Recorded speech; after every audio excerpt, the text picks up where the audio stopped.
दोस्तों, आज हम कथा आपको सुनाएंगे कुंती की। कुंती यदुवंश के राजा शूरसेन की पुत्री थी। बचपन में उसका नाम पृथा था।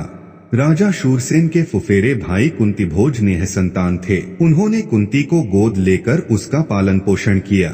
एक बार कुंती ने अपने यहाँ पधारे हुए ऋषि दुर्वासा की ऐसी सेवा की। उन्होंने प्रसन्न होकर उसे वरदान मांगने को कहा। दुर्वासा ने कुंती को वर देते हुए कहा, मैं तुम्हें ऐसा देवी मंत्र दे रहा हूँ जिसका प्रयोग कर तुम किसी भी देवता को आमंत्रित कर सकती हो। इसका प्रयोग आवश्यकता पड़ने पर ही करना। कुंती ने कौमार्यावस्था में कौतूहलवश प्रकृति के तेजस्वी देवता सूर्य का ध्यान किया। वरदान के अनुरूप उसने सूर्य जैसे तेजस्वी बालक को जन्म दिया। लोक अपवाद के भय से एकांत साधना का बहाना बनाकर वह 1 वर्ष महल में कैद रही। विश्वस्त दासियों की सहायता से उसने अपने पुत्र को, जो कालांतर में कर्ण कहलाए, को जन्म देकर नदी में बहा दिया। हस्तिनापुर के राजा विचित्रवीर्य के छोटे पुत्र पांडु से उसका विवाह हुआ। पांडु के बड़े भाई धृतराष्ट्र अंधे थे, इसलिए पांडु को राजा बनाया गया। पांडु ने अपने पराक्रम से अनेक राज्यों को जीता था। वे हमेशा अपनी दोनों पत्नियों कुंती और माद्री के साथ हिमालय में रहा करते थे। पांडु अकस्मात क्षय रोग के शिकार हो गए और संतान उत्पत्ति के अयोग्य हो गए। अतः कुंती ने दुर्वासा के वरदान से 3 पुत्रों को जन्म दिया, जो युधिष्ठिर, अर्जुन तथा भीम थे। पांडु की दूसरी पत्नी माद्री ने कुंती के वर की सहायता से अश्विनी कुमारों का ध्यान किया, तो उससे नकुल और सहदेव उत्पन्न हुए।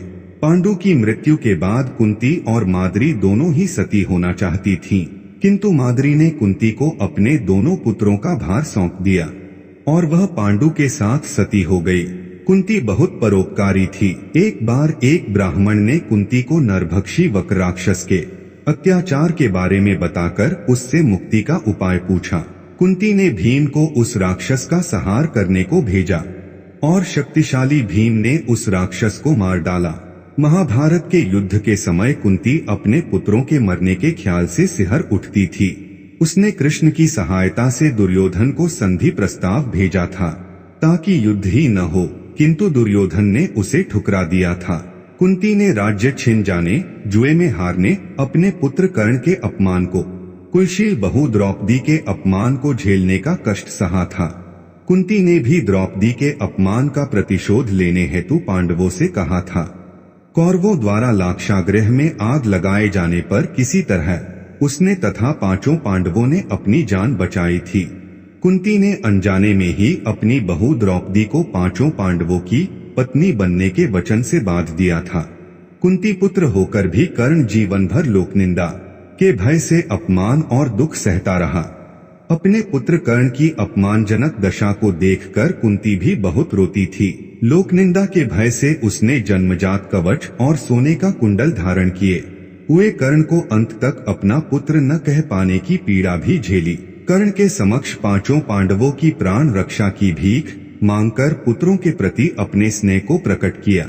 उसने युद्ध प्रारंभ होने से पहले ही कर्ण से 5 पुत्रों की प्राण रक्षा करने का वचन मांगा था। इसके बदले में उसने कर्ण को एक अभिशापित जीवन दिया। यह अपराध बोध जीवन भर उसे सालता रहा। महाभारत के युद्ध में पांडवों की विजय के बाद उन्हें जब हस्तिनापुर का राज्य मिला, तब कुंती 15 वर्षों तक राजमाता के रूप में सुख भोग कर गांधारी धृतराष्ट्र के साथ वन को चली गई। जाने से पूर्व उसने द्रौपदी के सम्मान की हर समय रक्षा करने का वचन तथा दुर्भाग्यशाली पुत्र कर्ण की मृत्यु के बाद प्रत्येक वर्ष उसके श्राद्ध कर्म को विधिवत करते रहने का पांडवों से वचन लिया और वनवास का कष्ट सहते हुए वैराग्य की साधना पूर्ण कर अपनी प्राणाहुति अग्नि देवता को समर्पित कर दी।